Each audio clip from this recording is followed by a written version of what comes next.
গ্রহণযোগ্য নির্বাচনে পুলিশের ভূমিকার সবচেয়ে গুরুত্বপূর্ণ উল্লেখ করে স্বরাষ্ট্র উপদেষ্টা অবসরপ্রাপ্ত লেফটেন্যান্ট জেনারেল মোহাম্মদ জাহাঙ্গীর আলম চৌধুরী বলেছেন, আসন্ন ত্রয়োদশ জাতীয় সংসদ নির্বাচনে সততা, নিরপেক্ষতা ও পেশাদারিত্বের মাধ্যমে দায়িত্ব পালনে পুলিশ বাহিনী সম্পূর্ণ প্রস্তুত রয়েছে। এবারই প্রথমবারের মতো নির্বাচনকালীন নিরাপত্তায় পুলিশের সদস্যদের প্রশিক্ষণ দেওয়া হয়েছে। ত্রয়োদশ জাতীয় সংসদ নির্বাচনে প্রায় 1.5 লক্ষ পুলিশ সদস্য দায়িত্ব পালন করবে। আজ বাংলাদেশ পুলিশ একাডেমিতে 41তম বিসিএস পুলিশ ক্যাডারদের শিক্ষানবিশ সহকারী পুলিশ সুপারদের মৌলিক প্রশিক্ষণ সমাপনী কুচকাওয়াজ অনুষ্ঠানে প্রধান অতিথির বক্তব্যে তিনি এসব কথা বলেন। ৭১-এর বীর মুক্তিযোদ্ধা ও জুলাই শহীদদের স্মরণ করে ও নবীন পুলিশদের দায়িত্ব স্মরণ করিয়ে দিয়ে স্বরাষ্ট্র উপদেষ্টা বলেন, আজকের সমাপনী কুচকাওয়াজের মাধ্যমে আপনারা নতুন দায়িত্বে পদার্পণ করলেন।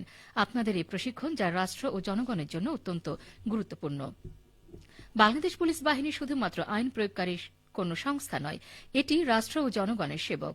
রাষ্ট্র গঠনে প্রত্যেকটি পুলিশ সদস্যের ভূমিকা অত্যন্ত গুরুত্বপূর্ণ। স্বচ্ছতা, জবাবদিহিতা, নিরপেক্ষতা, ন্যায় বিচার, মানবিক এবং জনগণের প্রতি সেবাধর্মী মনোভাব প্রদর্শন ও প্রয়োগের দায়িত্ব নিয়ে প্রতিটি পুলিশ সদস্যদের কাজ করার আহ্বান জানান তিনি। এর আগে স্বরাষ্ট্র উপদেষ্টা শিক্ষানবিশ সহকারী পুলিশ সুপারদের দেয়া অভিবাদন গ্রহণ ও প্যারেডে অংশগ্রহণ করেন। অভিবাদন গ্রহণ শেষে তিনি বিভিন্ন বিষয়ে শ্রেষ্ঠত্ব অর্জনকারী প্রশিক্ষণার্থীদের মধ্যে পুরস্কার বিতরণ করেন। 1 বছর মেয়াদী মৌলিক প্রশিক্ষণ শেষে মোট 96 জন শিক্ষানবিশ সহকারী পুলিশ সুপার প্যারেডে অংশ নিয়েছেন।